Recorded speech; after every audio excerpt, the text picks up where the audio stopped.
Hello વિદ્યાર્થી મિત્રો. વેલ, તો સરસ મજાની આપણે આલ્કોહોલની રિએક્શન જોઈએ છીએ, આલ્કોહોલની પ્રક્રિયાઓ જોઈએ છે. આલ્કોહોલની અંદર રહેલો ઓ અને એચ વચ્ચેનો જે બંધ તૂટે છે એની પણ બહુ ઇન્ટરેસ્ટિંગ મસ્ત મજાની આપણે વાતો કરી છે. હજી આપણે એક બે રિએક્શન જોઈ છે કે આલ્કોહોલની અંદર રહેલો જે ઓ અને એચ બંધ છે એ તૂટે છે.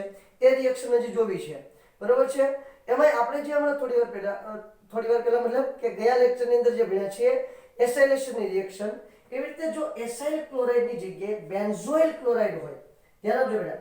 ઘણી વખત બાળકો આવી રિએક્શનમાં ભૂલ થઈ જતા હોય છે. આપણે જાણતા જ હોઈએ છીએ કે એસાઇલેશનની રિએક્શન હોય, પણ આપણને માત્ર નામ નથી આવડતું. સ્કોટમેન બાઉમેન પ્રક્રિયા, બેન્ઝોઇલેશનની પ્રક્રિયા કહીએ છીએ, જેને આપણે બેન્ઝોઇલેશન, સ્કોટમેન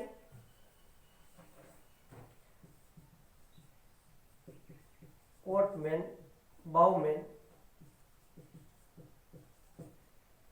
પ્રક્રિયા, સ્કોટમેન બાઉમેન પ્રક્રિયા તરીકે ઓળખવામાં આવે છે, બરાબર છે. આ સ્કોટમેન બાઉમેન પ્રક્રિયા શું છે એ સમજણ ના પડી ત્યારે બેન્ઝોઇલેશન કહેવાય. જે આપણે આલ્કોહોલની સાથે ROH એની સાથે જે એસિટાઇલ ક્લોરાઇડ લેતા હતા અથવા તો એસાઇલ કોઈ પણ લઈએ છે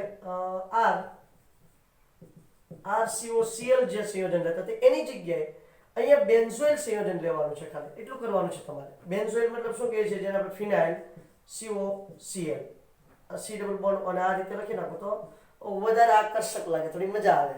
ઓકે, તો આ જે રિએક્શન છે એને સ્કોટમેન બાઉમેન રિએક્શન કહેવાય છે. આમાં શું મળે છે તમને? તો કે રિએક્શન થાય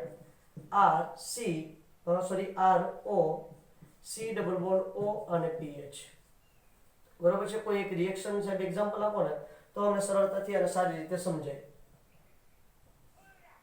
ઓકે, ચાલો તો અહીંયા લઈ લઉં છું CH3OH, બરાબર છે. અને અહીંયા શું લઈ લઉં છું? તો અહીંયા તો આપણે ફરજિયાત બેન્ઝોઇલ ક્લોરાઇડ લેવાનું છે, Cl, બેન્ઝોઇલ ક્લોરાઇડ તેને આપણે કહીએ છીએ, બરાબર છે. ઓકે, તો અહીંયા શું મળે છે? આ રીતે તમને નિપજ મળશે. આ તમારું ફિનાઇલ સંયોજન છે અથવા તો બેન્ઝોઇલ સંયોજન છે. અહીંયા છે તમારું, ધ્યાન આપજો, C double bond O, benzoyl, clear છે. અને અહીંયા છે તમારું OCH3. તો આવી આપણને સરસ મજાની નિપજ મળે છે. તો આ રીતે આને શું કહેશું? મિથાઇલ ફિનાઇલ એસ્ટર. શું કહેવાય છે? મિથાઇલ ફિનાઇલ એસ્ટર.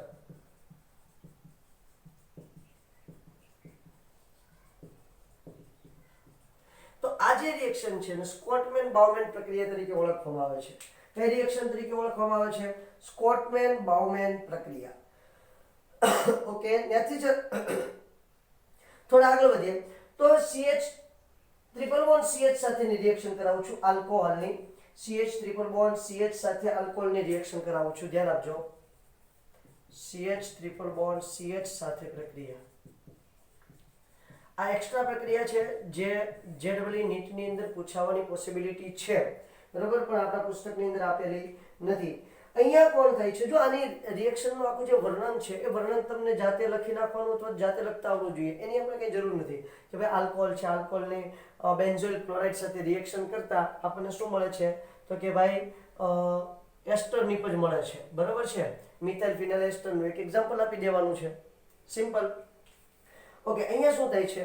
તો કે CH triple bond CH plus 2CH3OH લઉં છું, ધ્યાન આપજો. 2CH3OH લીધું છે, એની BF3 ઉદ્દીપક અને HGO, BF3 HGO ઉદ્દીપકની હાજરીમાં ગરમી આપવાની છે. શું આપવાનું છે પહેલા? થોડીક ગરમી આપવાની છે. એટલે કે ઊંચા તાપમાને તમે એની રિએક્શન કરાવશો એટલે અહીંયા તમને મળશે CH3CH, CH3CH, અહીંયા આવશે OCH3 OCH3. ક્લિયર થઈ છે બેટા? કે વાત OCH3 OCH3 એને કહેવાય મિથાઇલાલ. એને શું કહેવાય? મિથાઇલાલ. મિથાઇલાલ મિથાઇલાલ તરીકે ઓળખવામાં આવે છે. એની જગ્યાએ હું ઇથેનોલ લઉં છું, ધ્યાન આપજો. CH ટ્રિપલ બોન્ડ CH વત્તા CH3CH2OH બે મોલ લેવાના છે. તો અહીંયા BF3HGO એન્ડ ગરમી તો શું થાય છે CH3CHO CH2CH3 આને કહેવાય ઇથાઇલાલ. મિથાઇલાલ ઇથાઇલાલ લાલ લાલ લાલ શું થઈ ગયું છે લાલ લાલ લાલ. ઓકે વેલ સરસ મજાનો તમે સ્ક્રીનશોટ લઈ લો એટલે ત્યાંથી થોડાક આગળ વધીએ. ઓકે ત્યાંથી આગળ વધીએ તો હવે OH બંધ તૂટવાથી થતી જે રિએક્શન છે એ અહીંયા આપણી કમ્પ્લીટ થઈ ગઈ છે. હવે આપણે જોવાનું છે CO વચ્ચેનો બંધ તોડવાનો છે. હું અત્યારે આલ્કોહોલની જ કરાવું છું, પછી ફિનોલની પછી લેશું એવી મેં પહેલા તમને ગયા લેક્ચરની અંદર જ વાત કરી છે. એ પહેલા એક જરાક નોંધ લખવાની છે બેટા, કોઈ ઇન્ટરેસ્ટિંગ નોંધ છે. આપણે જેમ સાંદ્ર H2SO4 છે એને ડિહાઇડ્રેટિંગ એજન્ટ કહીએ છીએ, એટલે કે નિર્જલીકરણ કરતા. એની જેમ ડ્રાય HCl હોય, શુષ્ક HCl એ પણ નિર્જલીકરણ કરતા છે. સાંદ્ર H2SO4 અને શુષ્ક HCl નિર્જલીકરણ કરતા તરીકે વર્તે છે. મતલબ કે પાણીનો અણુ તમારે દૂર કરવો હોય તો આ બેમાંથી તમે કોઈ પણ લઈ શકો છો. ક્લિયર? ચલો હવે આપણે આગળ વધીએ. અહીં હેડિંગ આપું છું CO બંધ તૂટવાથી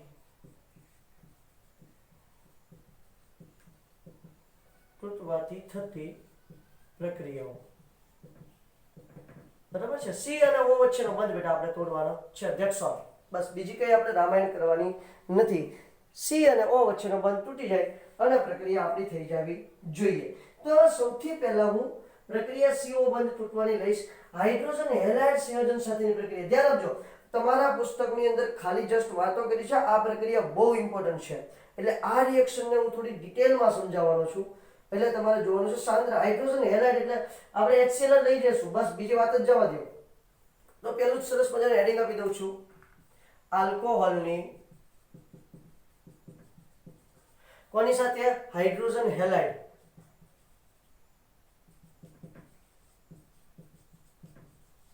તો લઈ લઉં છું હાઇડ્રોજન હેલાઇડ તરીકે હું સાંદ્ર હાઇડ્રોક્લોરિક એસિડ લઈ લઉં છું. કોઈને જો પ્રોબ્લેમ ના હોય તો શું લઈ લઉં છું? HCl લઈ લઉં છું. બસ બીજી કોઈ વાત કરવાની થતી નથી. પાણીનો અણુ દૂર કરી દેશું અને મસ્ત મજાનો આપણું હેલાઇડ બનાવી લઈશું. હાઇડ્રોજન હેલાઇડ સાથે પ્રક્રિયા બહુ ઇમ્પોર્ટન્ટ છે, અતિશય ઇમ્પોર્ટન્ટ છે, જેને આપણે લ્યુકાસ કસોટી કહીએ છીએ. ઓલરેડી આપણે વાત કરી ગયા છીએ અને આગળના ચેપ્ટરમાં ચેપ્ટર નંબર 10 ની અંદર એની વાતો કરી છે. શું હોય છે? તો ROH છે એની HX સાથે રિએક્શન કરાવીશ એટલે RH બનશે. સોરી, અહીંયા જરા દૂર કરી દઈએ. અહીંયા તમારે દૂર કરી દેવાનું છે RH દૂર કરી દઉં છું તો H2 મળશે. યસ અહીંયા H2 અને અહીંયા RH આવશે. આ રીતે આખી રિએક્શન બનશે. પણ આ એટલી સરળ નથી, જેટલી કહીએ છીએ એટલી સરળ નથી. ઝિંક ક્લોરાઇડ ZnCl2 ની હાજરીમાં આપણે એને સરસ મજાની રિએક્શનમાં ઢાળવાની છે. તો અહીંયા જરાક લઈ લઉં છું ROH વત્તા HCl. That's all. સાંદ્ર લઈ લઉં છું અને એની નિર્જળ ZnCl2 સાથે રિએક્શન કરાવું બેટા. કોની સાથે રિએક્શન કરાવું છું? નિર્જળ ZnCl2 સાથે રિએક્શન કરાવું છું.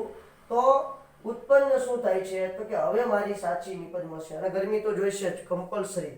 એટલે હવે મને મળશે RH પ્લસ H2O. ક્લિયર છે? તો આ છે તમારી લ્યુકાસ કસોટી. આનું નામ શું છે? લ્યુકાસ કસોટી. બેટા બહુ ઇમ્પોર્ટન્ટ છે, બરોબર છે. બહુ બધી વખત આમાંથી MCQ પૂછાઈ ગયેલા છે અને તમે સરળતાથી આ MCQ નો જવાબ આપી શકવા જોઈએ. તમારે એની માટે લ્યુકાસ કસોટી માટે આ વસ્તુ કમ્પલસરી તમને ખબર હોવી જોઈએ અને શું હોવું જોઈએ? ગરમી હોવી જોઈએ. એટલે હમણાં સમજાવું, વર્ણન કરું છું તો તમને ખ્યાલ આવી જશે. એની ક્રિયાવિધિ પણ આપણે જોવાની છે. તમારા પુસ્તકમાં ક્રિયાવિધિ નથી પણ આપણે એની ક્રિયાવિધિ જોવાની છે. શું હોય છે? તો જો બધા પ્રકારના આલ્કોહોલ હોય, પ્રાથમિક, દ્વિતીયક, તૃતીયક ત્રણે પ્રકારના આલ્કોહોલ હોય. ખરેખરમાં આ કસોટી આલ્કોહોલની પરખ કસોટી છે. લ્યુકાસ કસોટી આલ્કોહોલની પરખ માટે પ્રયોગશાળામાં વપરાતી કસોટી છે.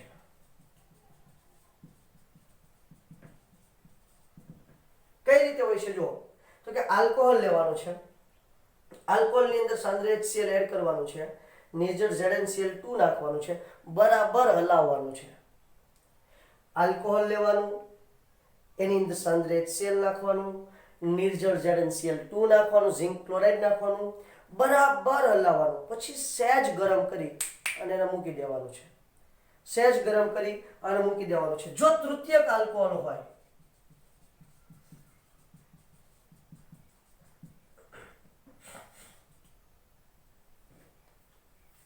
જો તૃતીયક આલ્કોહોલ હોય તો તરત જ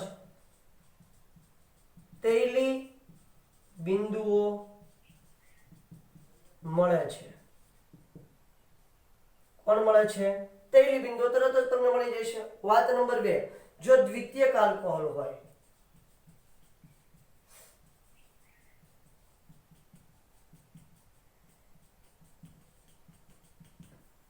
જો દ્વિતીયક આલ્કોહોલ હોય તો શું થાય?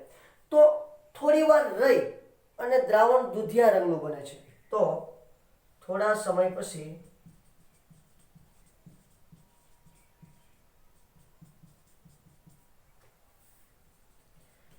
દૂધિયા રંગનું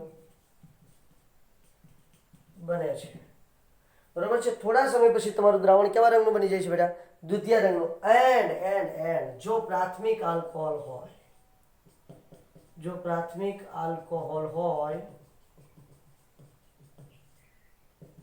તો દ્રાવણમાં કોઈ જ ફેરફાર થશે નહીં.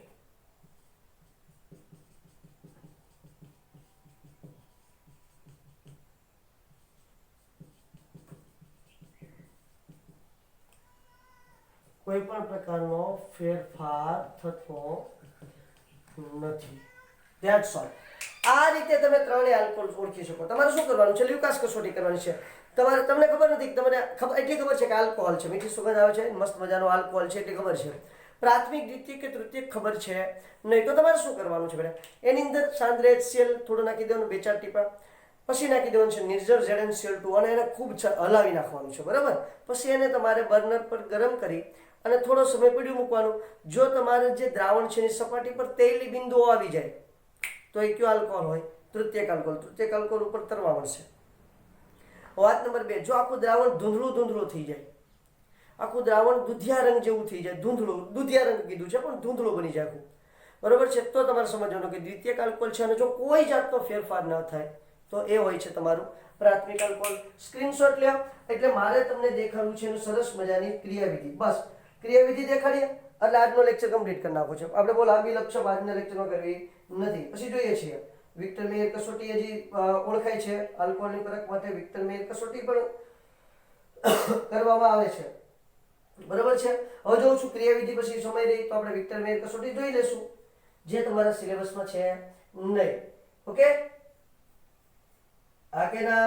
ઓકે. તો આપણે અહીંયા ઝડપી પ્રક્રિયા કોણ આપે છે? તૃતીયક આલ્કોહોલ આપે છે. તો હું તમને જે ક્રિયાવિધિ સમજાવું છું એ તૃતીયક આલ્કોહોલ સાથેની ક્રિયાવિધિ સમજાવી દઉં, જેથી કરીને આપણે જેની હારે ઝડપથી પ્રક્રિયા આપે એ જ કરે ને પહેલા. બરોબર છે? તૃતીયક આલ્કોહોલ છે એ ઝડપથી પ્રક્રિયા આપે છે, પ્રાથમિક આલ્કોહોલ આપતો નથી. તો જોઈએ જરાક ક્રિયાવિધિ. લ્યુકાસ કસોટીની ક્રિયાવિધિ, તૃતીયક આલ્કોહોલ સાથેની ક્રિયાવિધિ મારે તમને સમજાવવી છે. તો સૌથી પહેલા શું થાય? મેં જો પ્રબળ એસિડિક દ્રાવણ લીધું છે બેટા, બરોબર છે? એસિડિક દ્રાવણ લીધું છે તો એમાંનો તમારો H+ છે એ એટેક કરવાનો છે. એ શું કરવાનો છે? એટેક કરવાનો છે. ધ્યાન આપજો. તો ક્રિયાવિધિ અહીંયા પહેલા લખી નાખું, રિએક્શન લખી નાખું છું. R C R' R double dash OH વત્તા HCl સાંદ્ર લખું? યસ સર, સાંદ્ર જ લખાય ને.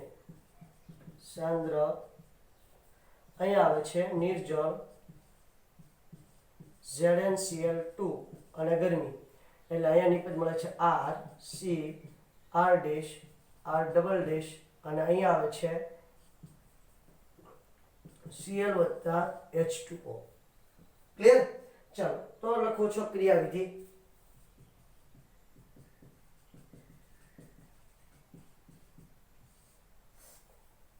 તબક્કો 1 ક્રિયાવિધિનો તબક્કો પહેલો. શું થાય છે આ તબક્કા દરમિયાન? તો કે આ તબક્કા દરમિયાન તમારું જે આલ્કોહોલ છે એની સાથે પ્રોટોન જોડાય છે, બરોબર છે, અને શું થઈ જાય છે? ઓક્ઝોનિયમ આયનમાં ફેરવાઈ જાય છે, જેને તમે પ્રોટોનેટેડ આલ્કોહોલ પણ કહો છો, બરોબર છે. ઓક્ઝોનિયમ આયન અથવા તો પ્રોટોનેટેડ આલ્કોહોલ બને છે R C R dash R double dash OH. Clear? Plus H plus એસિડમાંનો H પ્લસ એટેક કરે છે, પહેલા H પ્લસ એટેક કરે છે એટલે શું બને છે? R C R dash R double dash. Okay, અહીંયા છે O, અહીંયા છે H, અહીંયા છે H. આ છે તમારું સરસ મજાનું ઓક્ઝોનિયમ આયન. શું બન્યું છે બેટા? ઓક્ઝોનિયમ આયન. આ પહેલો અહીંયા લખી નાખું છું ઓક્ઝોનિયમ આયન. ઓક્ઝો કરું છું, ઓક્સો કયો કે ઓક્ઝો કયો, કોઈ વાંધો નહીં, ઇંગ્લિશમાં હરખું જ વંચાય. ઓક્ઝોનિયમ આયન. તો આ ઓક્ઝોનિયમ આયન બન્યું છે પહેલા તબક્કામાં. તબક્કા નંબર 2.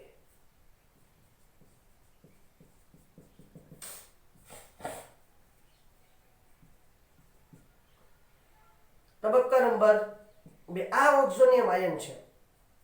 આ પ્રોટોન વાળું ઓક્સિજન છે જે જાજો સમય નહીં સ્થિર રહી શકે.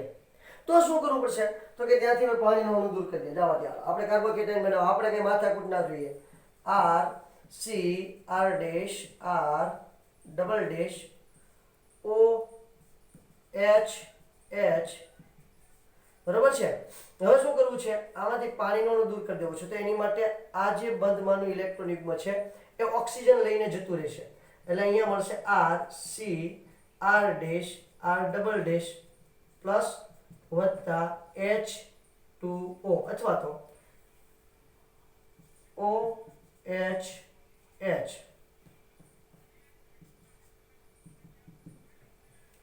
પાણીનો અણુ છૂટો પડી ગયો છે. તબક્કો 2 કમ્પ્લીટ થયો છે. તમને દેખાય છે સાહેબ તબક્કો 2 કમ્પ્લીટ? એન્ડ ધ લાસ્ટ તબક્કો, છેલ્લો તબક્કો હવે આપણે જોવાનો છે. છેલ્લા તબક્કામાં શું આવશે? તો કે જે તમારું HCl માનું H પ્લસ આયન અહીંયા વપરાઈ ગયું હતું, Cl માઇનસ આયન દ્રાવણમાં રખડતું હતું, એ Cl માઇનસ તબક્કો 3 અહીંયા ઉપર લખી નાખું છું, આને પૂછી કાઢું છું. એ જે રખડતું હતું Cl માઇનસ આયન એ આને અહીંયા મળી જશે. તો શું થાય છે? અહીંયા પહેલા સૌથી પહેલા તો અહીંયા શું થયું છે? HCl હશે H plus plus Cl minus, આ રીતે બન્યું છે ને. તો H પ્લસ નો આપણે યુઝ કર્યો છે, Cl માઇનસ રખડે છે હજી. હવે એ Cl માઇનસ અહીંયા કામ આવશે વત્તા Cl 1 2 3 4 5 6 7 8 અને અહીંયા માઇનસ, બરાબર છે. આ Cl માઇનસ અહીંયા એટેક કરશે. આ તબક્કો 3 લખું છું બેટા.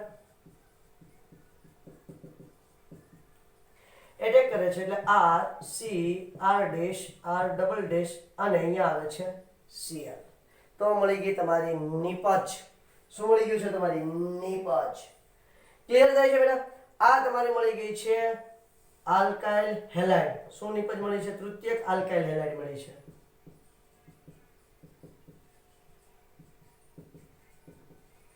આ તો તૃતીયક જ મળે ને. લીધો તૃતીયક આલ્કોહોલ હોય તો આલ્કાઇલ હેલાઇડ આપણને કેવું મળવાનું છે? તૃતીયક જ મળવાનું છે. કોઈ નવાઈની વાત છે નહીં. ઓકે બેન, તો હજી એક રિએક્શન છે આલ્કોહોલના પરખ માટેની કસોટી છે, વિક્ટર મેયર કસોટી છે. કઈ કસોટી છે? વિક્ટર મેયર કસોટી છે. તો એ કસોટી વિશે થોડી માહિતી આપણે આપી દઈએ. જે સમય છે આપણી પાસે, તો વિક્ટર મેયર કસોટીની હું સરસ મજાની તમને ઇન્ફોર્મેશન આપી દઉં છું. જરાક આનો સ્ક્રીનશોટ લઈ લો એટલે વિક્ટર મેયર ઉપર આગળ વધીએ આપણે. ઓકે, વિક્ટર મેયર કસોટી તો જણાવું છું એ પહેલા ધ્યાન આપજો. વિક્ટર મેયર કસોટી છે ને એની કરતાં અહીંયા પહેલા આ જે ટોપિક છે એને રિલેટેડ વાત કરી દઉં. અહીંયા તમારી પ્રક્રિયા જે થઈ છે અહીંયા HCl સાથે થઈ છે, કદાચ HBr હોઈ શકે, HI હોઈ શકે, તો એની સક્રિયતાનો ક્રમ જો કે આપણે વાત થયેલી જ છે કયો હશે? HI, HBr અને HCl. આ એની સક્રિયતાનો ક્રમ છે. લ્યુકાસ કસોટીની સક્રિયતાનો ક્રમ છે. બીજું અહીંયા તમારે જે CO બંધ તૂટે છે, CO બંધ તૂટવાની સક્રિયતાનો ક્રમ શું છે? ઓલામાં શું હતો? OH બંધ તૂટવાનો હતો. OH બંધ તૂટવાનો હતો. અહીંયા CO બંધ મારે તોડવાનો છે. તો CO બંધ તોડવાની ઘટના જે છે એ OH બંધ કરતા વિરુદ્ધ છે બેટા. ખાસ ધ્યાન રાખવાનું છે. મગજમાં ઉતારો વાતને કે અહીંયા CO બંધ તૂટવાનો ક્રમ અહીંયા લખી દઉં છું નોંધમાં. આ બધું નોંધમાં લખી લેજો. હવે આને થોડું ભૂસી નાખું છું. આ પહેલી વાત હતી. બીજી વાત, CO બંધ તૂટવાનો ક્રમ કેવો હતો? ઓલામાં શું હતું તો કે OH બંધ તૂટવાનો ક્રમ CH3OH માં સૌથી વધારે હતો, એટલે એની એસિડિકતા વધારે હતી. ક્લિયર થાય છે? પછી મિથેનોલ, પછી દ્વિતીયક, પછી તૃતીયક આલ્કોહોલ. અહીંયા ઊંધું થશે કે મિથેનોલ તમારું જે છે એનો સૌથી ઓછો હશે. પછી ઇથેનોલ એનો ક્રમ વધારે છે. અહીંયા શું છે? OH બંધ CO બંધ તૂટવામાં વાર લાગશે. OH બંધ ઝડપથી તૂટશે પણ CO બંધ ઝડપથી તૂટશે નહીં. MCQ માટે અગત્યનું છે બેટા, ધ્યાન આપજો. પછી અહીંયા આવશે સેકન્ડરી CH3 CH CH3OH અને છેલ્લે આવશે tertiary CH3 C CH3 CH3 અને OH. ન દેખાય, હું જરા વ્યવસ્થિત ગોઠવવાનો પ્રયત્ન કરું છું. અહીંયા CH3 C CH3, અહીંયા OH અને અહીંયા CH3. બરાબર છે? તૃતીયક આલ્કોહોલ છે. યાદ રાખજો કેવો આલ્કોહોલ છે? તૃતીયક આલ્કોહોલ. અથવા તેને આમ પણ લખી દઉં છું. અહીંયા આવશે મિથેનોલ, પ્રાથમિક, દ્વિતીયક અને તૃતીયક. આ CO બંધ તૂટવાનો ક્રમ છે. હવે જોઈએ છે આપણે વિક્ટર મેયર કસોટી. હવે પૂછું છું બેટા. ઓકે, આલ્કોહોલની પરખ માટેની વિક્ટર મેયર કસોટી લખું છું બેટા. આલ્કોહોલની પરખ માટેની વિક્ટર મેયર કસોટી. જો આમાંથી છે ને બહુ સિમ્પલ ક્વેશ્ચન હોય છે પણ હું તમને આખી કસોટી સમજાવું છું. સિમ્પલ ક્વેશ્ચનમાં શું છે હું તમને પહેલા સમજી દઉં. સમજી લો કે પ્રાથમિક આલ્કોહોલ હોય તો લાલ રંગ મળે.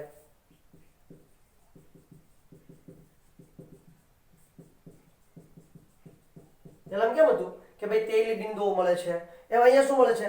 લાલ રંગ મળે છે. સમજી લો કે દ્વિતીયક આલ્કોહોલ હોય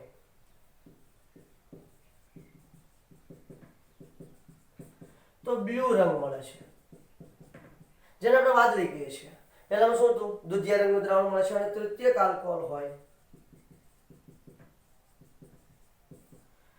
ઊંધું છે, ખાસ યાદ રાખજો, હમણાં સમજાવું છું, તો રંગવિહીન હશે અથવા તો કોઈ પ્રક્રિયા થશે નહીં. એમ લખી નાખું કોઈ રંગ નહીં અથવા તો કોઈ પ્રક્રિયા થશે નહીં. એવું કહો તોય ચાલશે, કોઈ રંગ નહીં એવું કહો તોય ચાલશે, કોઈ રંગ નહીં. શું હતું? લ્યુકાસ કસોટીમાં તૃતીયક તેલી બિંદુ હતું તો દ્વિતીયક એ શું હતું? દુધિયા રંગનું દ્રાવણ. અને પ્રાથમિક એ શું હતું? કોઈ પ્રક્રિયા નહીં અથવા તો કોઈ રંગ નહીં.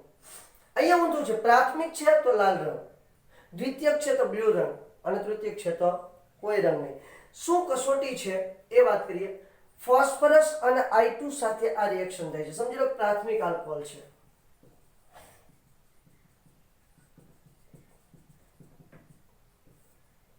પ્રાથમિક આલ્કોહોલ માટે RCH2OH લઉં છું. RCH2OH. ચલો RCH2OH લઈ અને પછી મેં એની રિએક્શન કરાવી છે ફોસ્ફરસ વત્તા I2.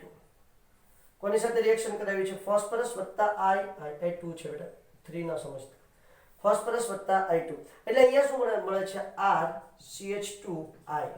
આ ક્લિયર છે. આપણે બહુ સરસ મજાની વાત જાણીએ છીએ કે લાલ ફોસ્ફરસની હાજરીમાં આયોડિન સાથે રિએક્શન કરાવીએ એટલે આપણને કોણ મળે છે?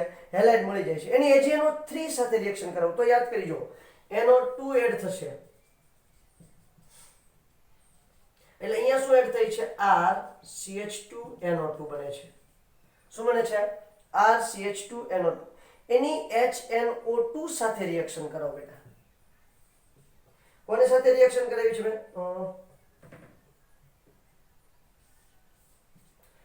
HNO2 સાથે રિએક્શન કરવો એટલે જે NO2 છે તમારું એ NO2 ની સાથે શું જોડાઈ જશે? તો કે જે કાર્બન છે કાર્બન સાથે સીધો જ NO2 જોડાશે, બીજો NO2 જોડાશે એટલે તમને એને નાઇટ્રોલિક એસિડ તરીકે ઓળખવામાં આવે છે. અહીંયા તમારો જે કાર્બન છે એક તો એની સાથે NO2 છે જ, બરોબર છે, એની સાથે શું જોડાય છે? ધ્યાન આપજો, RC. આ NO2 તો છે જ, બરોબર છે, H2 દૂર થઈ જાય, ડબલ બોન્ડ N. શું જોડાઈ ગયું છે? ડબલ બોન્ડ N અને OH. આને કહેવાય નાઇટ્રોલિક એસિડ. શું કહેશો આપણે? નાઇટ્રોલિક એસિડ. અહીંયા લખું છું નાઇટ્રોલિક એસિડ. અને એનો રંગ બ્લુ હોય છે. એનો રંગ કેવો હોય છે? બ્લુ હોય છે. હવે આ જે બ્લુ રંગનો નાઇટ્રોલિક એસિડ છે એની NaOH સાથે રિએક્શન કરાવું છું. કોની સાથે રિએક્શન કરાવું છું બેટા? NaOH સાથે રિએક્શન કરાવું છું. હવે મને મળે છે ફાઇનલ પ્રોડક્ટ જેને કહીએ છીએ સોડિયમ નાઇટ્રોલેટ. લાલ રંગનું હોય છે, સોડિયમ નાઇટ્રોલેટ. એનો રંગ હોય છે લાલ. આ મળી ગયું તમારું લાલ રંગ પ્રાથમિક આલ્કોહોલ. લાલ રંગ પ્રાથમિક આલ્કોહોલ. ક્લિયર છે? વાત નંબર બીજી કરું છું. દ્વિતીયક આલ્કોહોલની વાત કરું છું બેટા. કોની વાત કરું છું? દ્વિતીયક આલ્કોહોલની વાત કરું છું. જો છેલ્લી રિએક્શન એકમાં જ ખાલી પ્રોબ્લેમ છે, એકમાં છેલ્લામાં જ ખાલી તમારે ફેરફાર કરવાનો છે, બીજે ક્યાંય તમારે ફેરફાર કરવાનો નહીં થાય. અહીંયા જરા ઉપર લખું છું, ધ્યાન આપજો. આમાંથી જ બનાવું છું એટલે તમને યાદ રહેતું છે. દ્વિતીયક આલ્કોહોલ લઉં છું એટલે શું થઈ જશે? તો કે બીજા કાર્બન પર OH આપણે શું કરવું પડશે?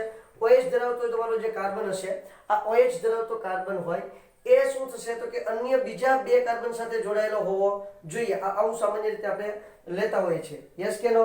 ઓકે. તો એને આ રીતે લઉં છું, ધ્યાન આપજો. દ્વિતીયક આલ્કોહોલ માટે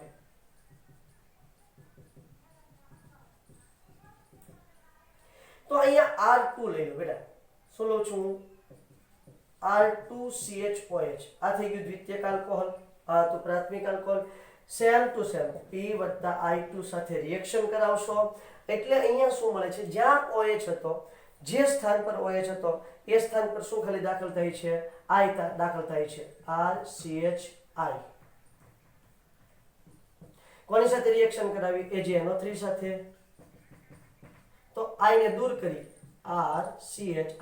R2CHNO2 એટલે સુધી તો બેઠું છે. જુઓ હવે HNO2 સાથે રિએક્શન આની પણ કરાવવાની છે, પણ અહીંયા તમારું જે નાઇટ્રોલિક એસિડ છે એની જગ્યાએ આભાસી નાઇટ્રોલિક એસિડ મળે છે. કેવું મળે છે? આભાસી નાઇટ્રોલિક એસિડ મળે છે, એટલે કે OH નહીં મળે બેટા. ધ્યાન આપજો. જે ડબલ બોન્ડ N હતો એ ડબલ બોન્ડ N ની જગ્યાએ તમારે સિંગલ બોન્ડ N કરવાનો છે. ત્યાં શું કરવાનું છે? ડબલ બોન્ડ N ની જગ્યાએ સિંગલ બોન્ડ N તમારે ત્યાં ગોઠવવાનો છે. એટલે HNO2 સાથે રિએક્શન કરાવવું એટલે મળે છે R2CHNO2. અહીંયા N ડબલ બોન્ડ O મળે છે. આભાસી નાઇટ્રોલિક એસિડ કહેવાય ને.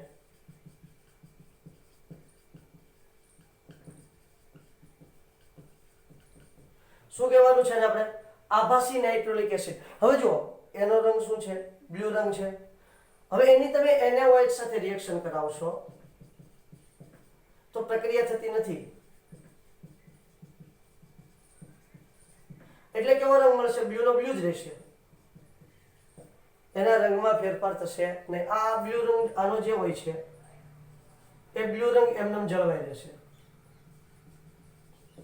બરોબર છે? તો આ છે તમારા દ્વિતીયક આલ્કોહોલ માટેની વાત. અને હવે તૃતીયક આલ્કોહોલ માટે કહી દઉં છું જરાક. આ ભૂસી નાખું છું બેટા, ચાલશે? જરા સ્ક્રીનશોટ લઈ લેજો કારણ કે તમારે આ જ અગત્યનું છે. આ રિએક્શન તો તમારી જાણકારી માટે આપું છું, બાય ચાન્સ ક્યારેક પૂછાય તો. બરાબર? બાકી એટલું જ આપણે કામનું છે. પ્રાથમિક લાલ, દ્વિતીયક બ્લુ અને તૃતીયક કોઈ રંગ આપતું નથી.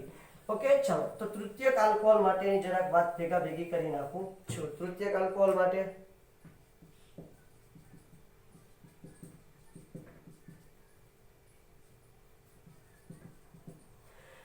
તો શું થાય R3COH તૃતીયક આલ્કોહોલ થયું P + I2 બસ બેટા બસ એટલું જ તમારે ગોઠવતું જવાનું છે. R3CI એટલે સુધી રેડી યસ અહીંયા AgNO3 સાથે રિએક્શન કરાવી નાખવાની છે. AgNO3 સાથે રિએક્શન થઈ જાય એટલે આપણો બેડો પાર આપણે પાપ છૂટ્યા બરોબર છે. શું પાપમાં શું છૂટવાનું છે તો જુઓ અહીંયા આવી જશે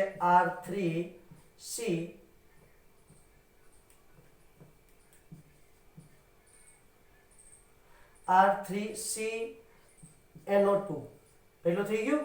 ઓકે R3CNO2 થઈ ગયું પછી તમે એની HNO2 સાથે રિએક્શન કરાવો તો પ્રક્રિયા થતી નથી. બધા અહીંથી જ અટકી જાય પેલા અહીંથી જ રિએક્શન અટકી જાય છે. આ તૃતીયક આલ્કોહોલ માટે છે એટલે શું થઈ જાય છે દ્રાવણ રંગવિહીન થઈ જાય છે. અહીંયા રંગવિહીન હોય છે. ક્લિયર થઈ છે આખી મેટર રંગવિહીન છે. તો આ છે તમારી સરસ મજાની પ્રાથમિક દ્વિતીયક અને તૃતીયક આલ્કોહોલ માટેની વાત. ઓકે હજી એક રિએક્શન છે આલ્કોહોલની ફરક માટેની હજી એક પ્રક્રિયા છે જે આપણે જોવી રહી તો ફટાફટ એને પણ જોઈ લઈએ. એમાં એક કંઈ લાંબુ માથાકૂટ કરવાની નથી ફટાક દઈને હમણાં થઈ જવાની છે બરોબર. એમાં પણ પ્રાથમિક દ્વિતીયક અને તૃતીયક જો પ્રાથમિક આલ્કોહોલ હોય દ્વિતીયક આલ્કોહોલ હોય ને તૃતીયક આલ્કોહોલ હોય એની માટેની વાત છે. સમજી લો કે પ્રાથમિક આલ્કોહોલ હોય અને એની તમારે એને ક્રોમેટ ટેસ્ટ કહેવાય. કઈ ટેસ્ટ કહેવાય છે? ક્રોમેટ ટેસ્ટ કહેવાય. આલ્કોહોલની પરખ માટે ક્રોમેટ ટેસ્ટ.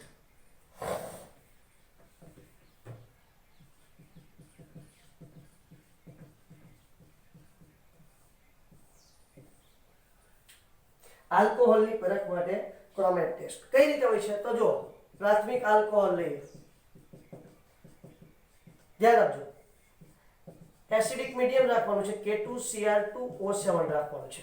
ક્રોમિયમ પોટેશિયમ ડાઇક્રોમેટ નારંગી રંગ. તો અહીંયા શું મળવાનું છે તમને ખબર છે? તો અહીંયા તમને આલ્કોહોલ પ્રાથમિક આલ્કોહોલ હોય ને ત્યારે હંમેશા એસિડ મળશે. એસિડ વત્તા Cr+3 મળશે. જો દ્વિતીયક આલ્કોહોલ હોય અને તમે એસિડિક મીડિયમમાં K2Cr2O7 પોટેશિયમ ડાઇક્રોમેટ લેશો અને તમે લેશો સાથે એ નારંગી રંગ જોઈ છે અને અહીંયા તમને મળશે કીટોન વત્તા Cr+3 કીટોન વત્તા Cr+3 અને જો સાહેબ તમારું કોણ હશે? તૃતીયક આલ્કોહોલ હશે.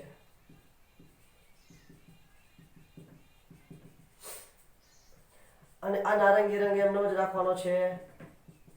તો તમે લેશો એસિડિક મીડિયમ K2Cr2O7 નારંગી રંગ.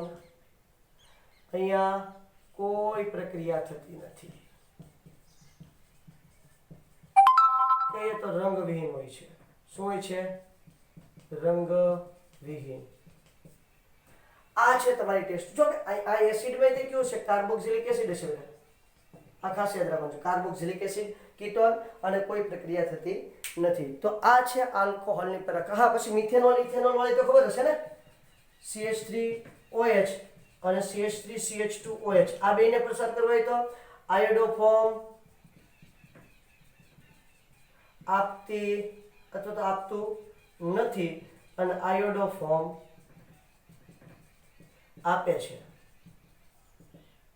આ આયોડોફોર્મ કસોટી આપતું નથી. મિથેનોલ ના આપે. આપણે ખબર છે કે આયોડોફોર્મ કસોટી કોણ આપે? બીજા કાર્બન પર OH હોય અથવા તો C ડબલ બોન્ડ O હોય તો જ આયોડોફોર્મ કસોટી મળે, નકર ના મળે. બીજી વાત Cu અને 300 ડિગ્રી સેલ્સિયસ તાપમાન લ્યો.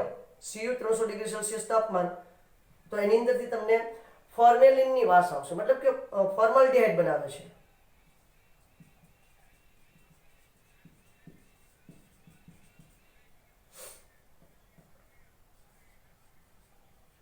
ફોર્મેલિનની વાસ જ્યારે Cu અને અહીંયા 300 ડિગ્રી સેલ્સિયસ લેશો એટલે કોઈ વાસ આવતી આ તમારે મિથેનોલ અને ઇથેનોલની પરખ કસોટીની વાતો છે, જે ઓલરેડી આપણે વાત કરી કે આયોડોફોર્મની વાત તો કરી છે ને બેટા. આયોડોફોર્મ નથી આપતો, આયોડોફોર્મ આપે છે. મિથેનોલ ઇથેનોલની પરખ માટેની વાત છે. ક્લિયર? ચાલો, તો એટલે સુધીની આપણે સરસ મજાની વાત આજે રાખીએ. નેક્સ્ટ લેક્ચરમાં પાછા આપણે નવી વાતો કરીશું. Okay, thank you.